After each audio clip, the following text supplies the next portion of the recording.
This is a good list that I've put together, inspired by a couple of others and my own contribution, and I'd like to share this list with you. First, learning the power of purpose. A person who has purpose in their life, they have something to go for, some meaning. One writer described it, for some people it becomes a magnificent obsession. And for you and I, maybe it doesn't need to be that dramatic as a magnificent obsession. But it has to be something that does something to us, something that pulls us, especially into the future. You know, there are many influences on us. One is the influence of the past. Some people are always pulled back by the past. Some people are always pulled aside by the distractions. But here's what's powerful. If you have a list of high purpose in your life, it pulls you toward the future.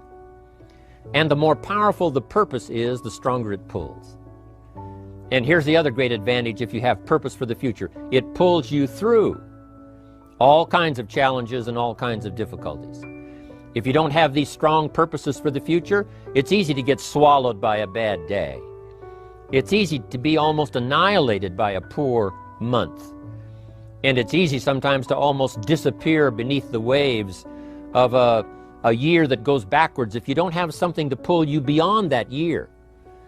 So if you want something to pull you through all kinds of challenges, all kinds of difficulties and things that come at you, you got to have something on out there beyond today, beyond next week, beyond next month, beyond this year, that pulls you into the future. And the clearer it is, the stronger it pulls. The more dynamic it is, the more it affects your life, your spirit, your heart, your soul. It also creates imagination. It gets your mind working on how to achieve that purpose. And if your mind will work, and if your heart works, and if your spirit works, and if you have good input, like good ideas, I'm telling you, there isn't anything you can't accomplish. So that's one of the great powers that'll make a variable of you, and that is purpose. Here's the next one, self-confidence. Where does self-confidence come from? And this is the best advice I can give you on that. Not neglecting, first of all, the small daily disciplines. Self-confidence really comes from feeling good about yourself. And one of the best ways to feel good about yourself is at the end of the day to know that you poured it on. You did your best. If you conducted a meeting, you did the best you could. If you made a phone call, it was the best phone call you could possibly make. If you wrote a letter, it wasn't a casual letter, it was your best letter.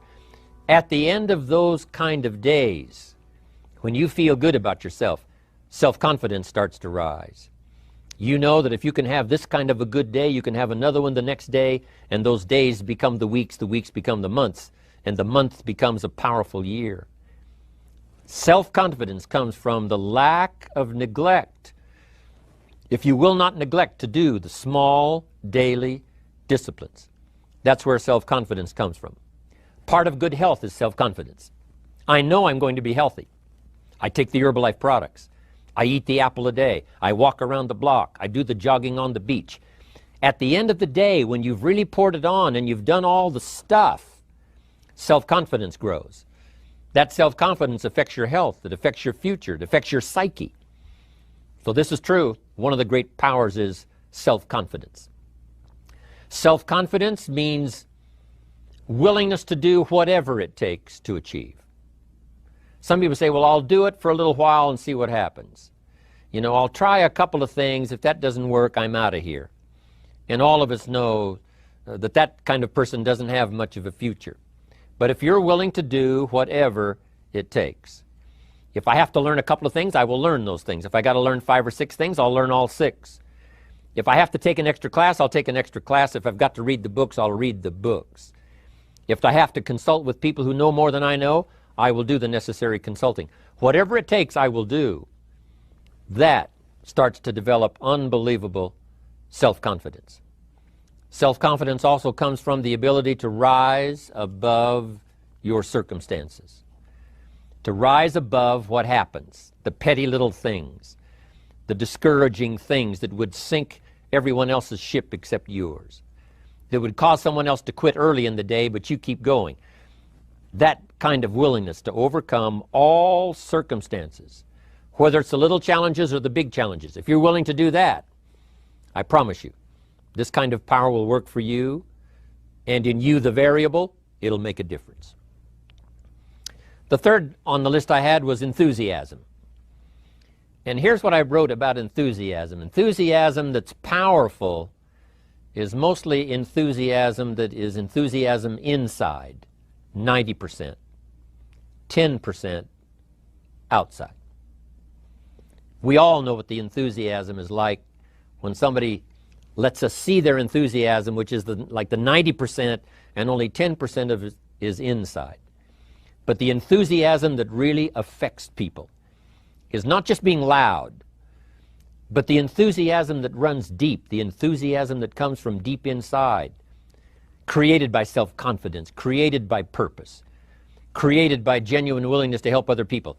That kind of enthusiasm, knowing that you're going to get the job done, knowing you're going to affect people, knowing you're going to have testimonials flowing in from all kinds of directions. That kind of enthusiasm. A lot of it is quiet. A lot of it is unheard. And the 10% that's heard, it rings a bell. People call it genuine enthusiasm because they know that what you say in the outward display of your enthusiasm is only a small tip of the iceberg of the enthusiasm you feel inside that really motivates you to do the best job you can. Next on my list to help you become the powerful variable is expertise. Wanting to excel in all of the skills and settling for nothing less than an outstanding performance. If you're willing to be the best in your field, if you're willing to demand of yourself excellence in skills, to be the best that you can possibly be, in the training, do the best you possibly can. In doing a workshop, do the best you possibly can. Developing the skills of using your personality, developing the skills of language, developing the skills of influence, developing the skills of organizing. If you're willing to be an expert in all of the skills, Herbalife has the way for you to invest those skills and not only make a handsome living, not only make a lot of money, but if you would so desire and if it would be your purpose, a chance to make your fortune. Expertise, excellence in skills. Here was the next one on my list, making a powerful contribution to you, the variable, and that is preparation. Well prepared.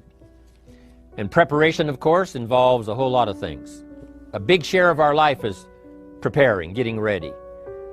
When we go to the first grade in school, we're just preparing for the second grade. After we've finished 2 grades, the 2 grades prepare us for number 3. Sometimes it seems like a long, excruciating time. And the time will just seem like it'll never come when we can finally have the performance that we really want. But it takes time to prepare. It takes time to get ready. And the decisions you make in the preparation time, those are the decisions that last for a lifetime. Preparing to have a good day. It's that preparing, maybe the night before, maybe the couple of days before the day that you're going to put everything together. The preparation for a meeting means that you've taken it serious. The preparation for doing a workshop means you're serious about the workshop. You want to make the best contribution. That kind of preparation is important. But here's preparation that's very vital, and that is to prepare yourself for success. Life seemingly does not wish to waste success on the unprepared. Life says, why waste a fortune on this person? They're not prepared to do the right things with it. They're not prepared to use it wisely.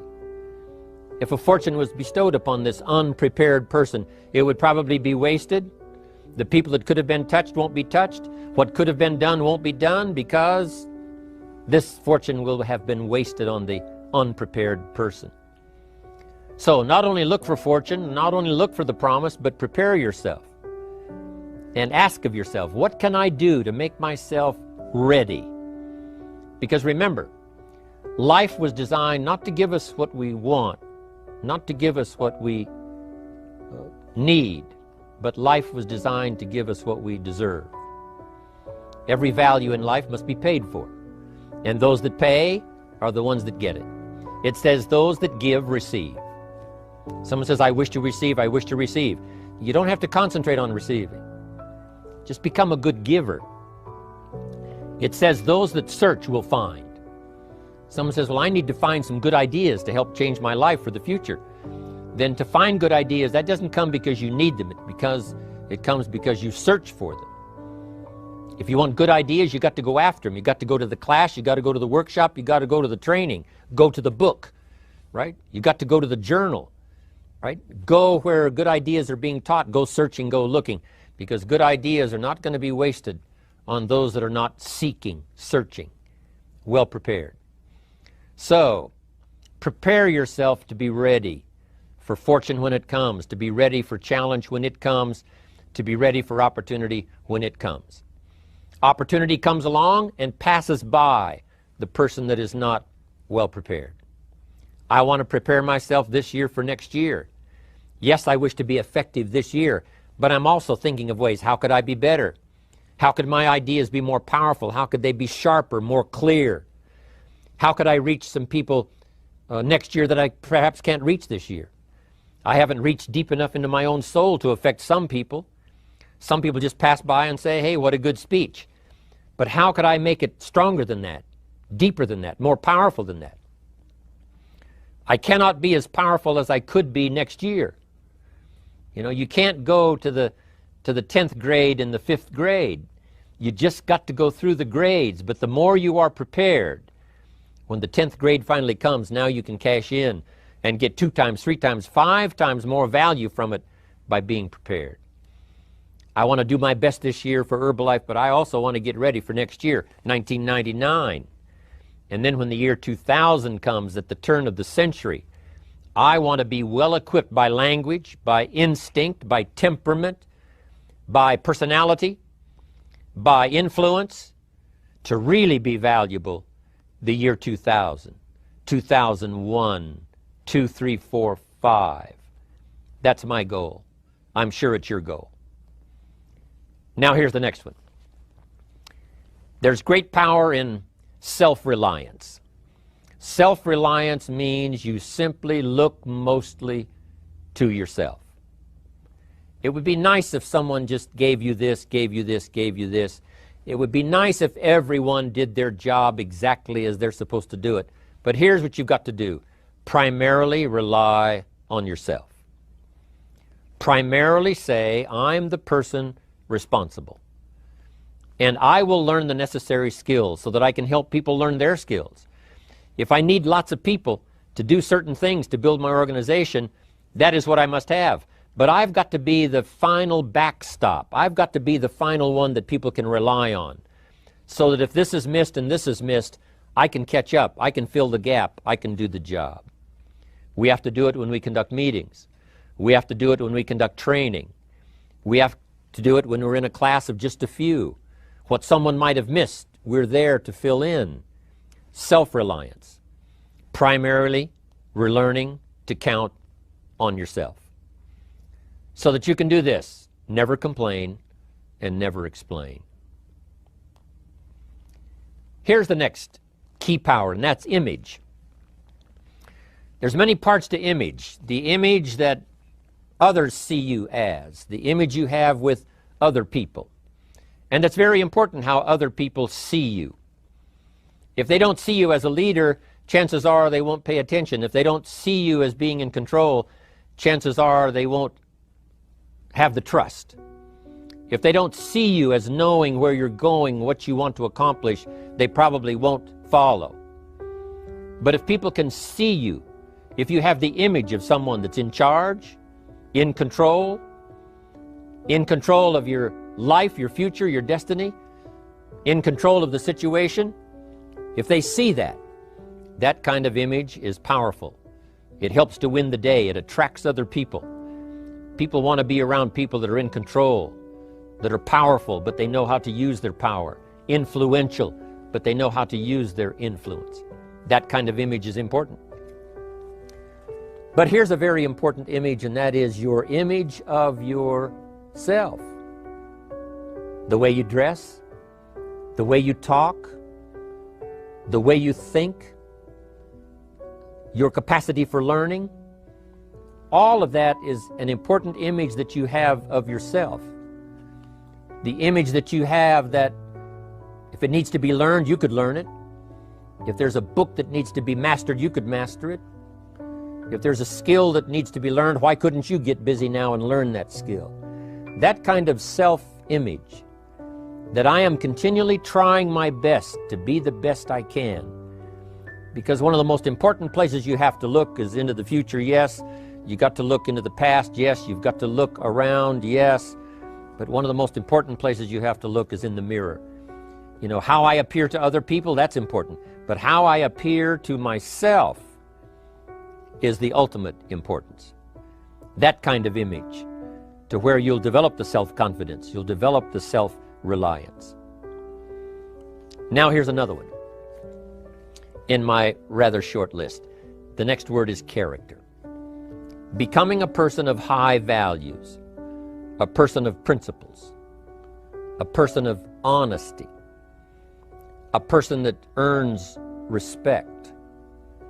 That kind of character. It took character when Mark started to put the marketing system together. How can we have a system that will build in the integrity, that people will know that if this happens, then this will happen. And if this goes wrong, here's the way to fix it. Unless you have the principles and the character and the integrity to put together a viable plan for a wide variety of people, then the system is not going to last very long. And I've been around long enough, and I'm sure you have been around long enough to see a lot of systems that got started, but they failed. And the reason is because they were not constructed with integrity. They were not constructed with character. They were not constructed with doing the right thing. They might have been constructed to take advantage. You know, cash it out as quickly as possible and leave. Mark was involved when others took advantage of him all those years ago before Herbalife. When someone took advantage, didn't have the character, didn't have the principles, and didn't have the character to stay, the character to see it through, the character to do the right thing. So this is important, to develop the character within yourself, that people see you as honest, as fair, willing to do the right thing, willing to be helpful, but always willing to walk the center line, not to pass the line. When we come to an opportunity like Herbalife, especially multi-level network marketing, it is so dynamic, it is so powerful, and it is so possible in fortune making that sometimes people want to speed up the process by cutting the corners, by neglecting to do the right things, you know, to cheat a little here, you know, cross the line just a little bit, because then, you know, it'll grow faster and you can cash in quicker. Not necessary here. Doing Herbalife right will build your fortune longer and stronger than trying to cut the corners and not doing it right. If we'll have the integrity that Mark had when he started it, and keep perpetuating that we will do the right thing by the marketing system, the right thing by a distributor who has a customer and they take care of that customer belongs to that distributor. That kind of integrity in the marketing system, the kind of integrity we have among each other, the kind of character we have to rely on each other, because here's what we cannot do. We cannot do this by ourselves. Mark's got to count on me. I've got to count on Mark. We've got to count on the president's team. The president's team has to count on the chairman's club for advice and counsel. We have to count on the millionaire team, the tabulator team, the world team. We've got to count on the distributor. We've got to count on the distributor giving the right message to the potential customer. We've got to count on the distributor giving wise counsel to the new recruit, teaching them the right way, the Herbalife way, the principled way, the character way. Vitally important. Building and developing your own character. Now here's another one. It's called self-discipline. Self-discipline, all of us have a challenge with that. Because sometimes it's easy, and especially if you're working hard, doing the best you can, it's easy sometimes to let up and let it go. But remember, So many people, especially now that we're as big as we are around the world, are counting on what we do. At home office, they have to be careful. They have to be disciplined. It's easy for the person who ships the product from Herbalife says, oh, well, I'll wait until tomorrow to ship it. And then they go home and sleep like a baby. But the distributor who's waiting for that product doesn't sleep that night, or doesn't sleep when the product doesn't show on time. But if everybody will have the discipline to say, I will do the best job I can. I will make mistakes, of course, because we're all human, but I'll try to remedy those mistakes and do the best job I can.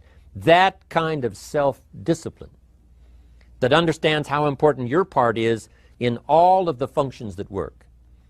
Coming to work on the set here, HBN, there's so many people that play a part. And each one of the parts that are played is necessary to put on the broadcast, make it viable, make it real, make it powerful. Any couple of them missing, and it would be a disaster. But all of it put together, and it works like a charm.